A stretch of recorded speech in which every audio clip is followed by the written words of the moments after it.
29 డివిజన్లో రెడ్డి కాలేజ్లో ఉన్నాం. ఇప్పుడు ఇక్కడ ఎప్పటి నుంచో స్థానికంగా కంప్లైంట్లు ఇస్తూ ఉన్నారు.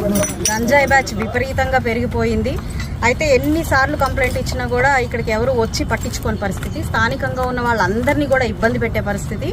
స్ట్రీట్ లైట్లను కూడా పగలగొట్టేసి ఈరోజు ఇక్కడికి వచ్చి అసాంఘిక కార్యకలాపాలకి ఎంతో మంది పాల్పడుతూ ఉన్నారు. దాదాపుగా 30 మంది కూడా ఇక్కడికి వస్తున్నారు. రీసెంట్గా వాచ్మెన్ కూడా కొట్టడం జరిగింది. అయితే వెనకాలన్న గోడలు దూకి మరి ఇక్కడికి వచ్చి ఈ రూమ్స్లో ఏవైతే ఖాళీ రూమ్స్ ఉన్నాయో ఆ రూమ్స్లో వీళ్ళు ఇక్కడ గంజాయి తాగడం, మాదక ద్రవ్యాలను సేవించడం, అలాగే మద్యం ఇవన్నీ సేవించడం జరుగుతూ ఉంది.